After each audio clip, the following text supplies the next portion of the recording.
پھر کے گلی گلی تباہ ٹھوکریں سب کی کھائیں کیوں، پھر کے گلی گلی تباہ ٹھوکریں سب کی کھائیں کیوں، دل کو جو عقل دے خدا تیری گلی سے جائیں کیوں، رخصت قافلہ کا شور گش سے ہمیں اٹھائے کیوں، سوتے ہیں ان کے سائے میں کوئی ہمیں جگائے کیوں، جان ہے عشق مصطفیٰ روز فضو کرے خدا، جس کو ہو درد کا مزہ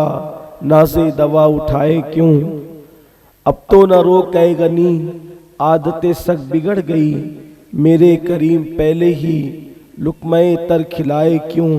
ہے تو رضا نرا ستم جرموں پہ گر لجائیں ہم، ہے تو رضا نرا ستم جرموں پہ گر لجائیں ہم، کوئی بجائے سوز غم ساز طرب بجائے کیوں۔ آج کی یہ محفل اور اس کی محفل ہے، اور مجھے جو عنوان دیا گیا ہے اسی مناسبت سے قرآن مقدس کی ایک سورہ مبارکہ کی تلاوت کا شرف حاصل کیا۔ اللہ تعالیٰ اس کے متعلق مجھے حق کہنے اور آپ تمامی خواتین و حضرات کو حق سن کر اس پر عمل کرنے اور اسے عام کرنے کی توفیق عطا فرمائے۔ ہمارے ماشاءاللہ ناظم صاحب بہت دمدار گفتگو کرتے ہیں، دمدار ہیں بھی، دمدار گفتگو بھی کرتے ہیں۔ اللہ ان کی محبتوں کے جملے ہمارے حق میں دعا کے طور پہ قبول فرما لے، لیکن سب عوام و خواص اس کو یاد رکھیں کہ کسی بھی بزرگ کے ہمارے جو القابات ان کے لیے خاص ہے وہ میرے لیے کہیں بھی استعمال نہ کیے جائیں، جیسے کہ امین ملت ہمارے مرشد اجازت حضور سیدی امین میاں مہروی مدظ اللہ العالی کے لیے پوری دنیا کے اندر یہ خاص ہے، جب امین ملت کہا جاتا ہے تو حضرت کی ذات مراد لی جاتی ہے۔ تو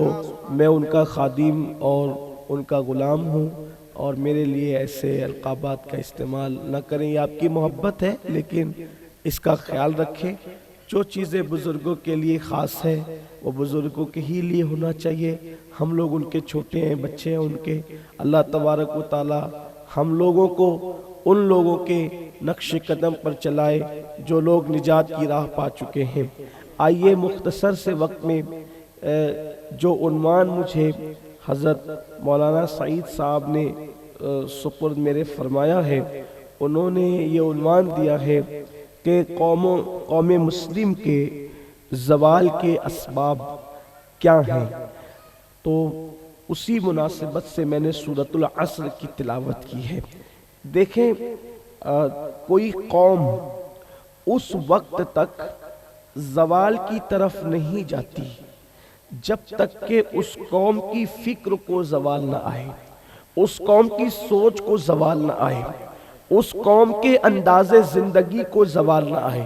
قوموں کو زوال یوں ہی نہیں آتا، اور قوم مسلم کو اللہ نے اتنا عروج دیا تھا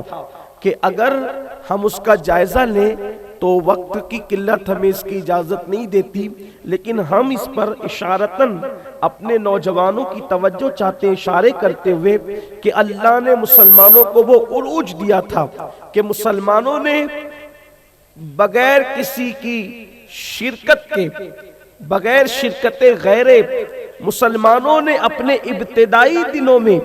تین بر اعظموں پر حکومت کی۔ مسلمانوں کے عروج کے دن یہ تھے کہ مسلمان جس گلی سے گزر جاتے تھے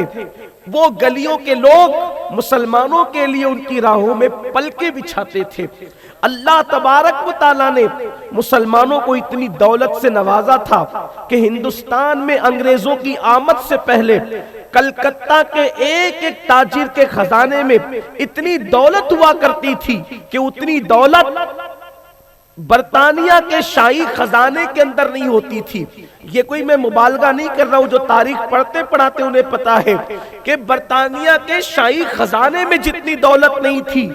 اتنی دولت مسلمان، ایک مسلمان تاجر جو کلکتہ کا ہوا کرتا تھا، ایسے مسلمانوں کے پاس دولت کے انبار تھے۔ اللہ نے مسلمانوں کو دولت سے نوازا، اللہ نے مسلمانوں کو عزت سے نوازا۔ پوری دنیا کی کیا بات کرے، کم و بیش 700 سال سے زائد مسلمانوں نے ہندوستان کی سرزمین پر حکومت کی، پورے ہندوستان پر، اکھنڈ بھارت پر مسلمانوں نے حکومت کی۔ لیکن میرے آقا صلی اللہ علیہ وسلم کے پیارے دیوانوں، ایک دور وہ تھا کہ مسلمان، اللہ اکبر، ایسا کامیاب تھا کہ جدھر رخ کرتا علم مسلمانوں کے پاس، دولت مسلمانوں کے پاس، اقتدار مسلمانوں کے پاس، سرمایہ مسلمانوں کے پاس۔ اس کی وجہ کیا تھی؟ آئیے میں ایک بات آپ کو بتاؤں اور پھر ہم اپنے مسلمانوں کے زوال کے دنوں کی طرف چلتے ہیں۔ آخر کیا وجہ تھی کہ مسلمان اتنے کامیاب و کامران تھے؟ اس کی سب سے بڑی وجہ یہ تھی